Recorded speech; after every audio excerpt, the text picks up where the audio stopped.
প্রিয় দর্শক, এই মুহূর্তে আমি আছি হইতেছে মমিনখার হাট থেকে একটু ভিতরে অবস্থিত চান্দের ব্রিজ।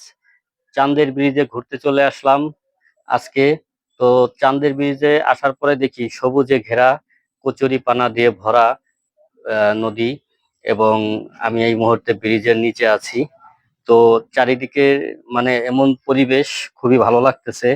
আর সবচেয়ে থেকে বড় জিনিস হলো যে এখানে আসার পরে কিন্তু দেখেন, এই যে আমার পিছনে যে দৃশ্যগুলো দেখা যাইতেছে, খুবই চমৎকার লাগতেছে। তো এখানে আসার পরে চিন্তা করলাম যে এত সুন্দর একটা লোকেশনে আসলাম, তাহলে ভিডিও তো একটা তৈরি করতেই হয়।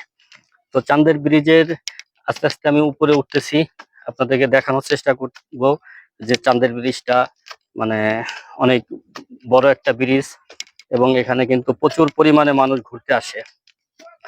তো আসলে এসব জায়গা গ্রাম অঞ্চল, তো ভালো লাগে। এই চারিপাশে খের দিয়ে ঘেরা, এবং এই যে আমার পিছনে এখন দেখাবো চান্দের ব্রিজে প্রচুর পরিমাণে মানুষজন এখানে কিন্তু ঘোরার উদ্দেশ্যে আইছে। তো সবাই কিন্তু এই চান্দের ব্রিজে ঘুরতেছে, এবং চারিপাশের যে পরিবেশটা কিন্তু খুবই চমৎকার।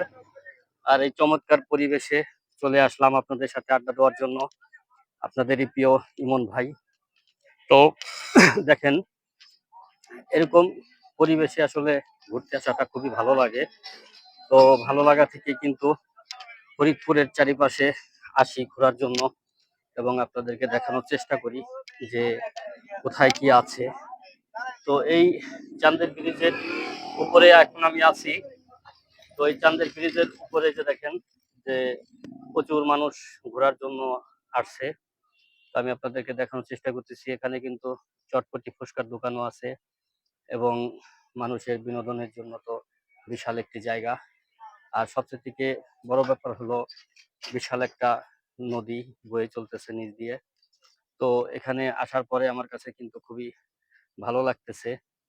আর আপনাদেরকে আমি দেখানোর চেষ্টা করতেছি যে এই ব্রিজের চারিপাশের অবস্থান কোথায় কি আছে, এবং মানুষজন এখানে যে ঘোরাফেরা করতেছে, সেলফি তুলতেছে। এবং বিকাল হইলেই এখানে প্রচুর পরিমাণে কিন্তু মানুষ আসে। তো আপনারাও চলে আসতে পারেন খলিল মন্ডল হাট থেকে একটু ভেতরে, বললেই হবে যে চান্দের ব্রিজ যাব, তাইলেই চলে আসতে পারবেন। তো আজকের এই জায়গাটা আমি আপনাদেরকে দেখানোর চেষ্টা করলাম, আমার কাছে কিন্তু ভালোই লাগছে। আসলে প্রতি শুক্রবার হইলে একটু ঘুরতে আসি, আর ঘুরতে আসলেই কিন্তু এরকম একটা আকর্ষণীয় জায়গায় যখন পেতে যায়, তখন যদি ভিডিও না করি, ছবি না তুলি কেমন হয়। তাই চিন্তা করলাম যে ভিডিও করি, এবং দর্শকদেরকে দেখাই যে চান্দের ব্রিজের আশেপাশে যে এলাকাটা কত সুন্দর, মনোরম পরিবেশ, সুন্দর দারুণ ভিউ। এখানে দেখে কিন্তু মানে মনটা ভরে যাবে। তো বিকাল টাইমে তো আরো ভালো লাগতেছে। তো প্রিয় দর্শক, ভালো থাকবেন।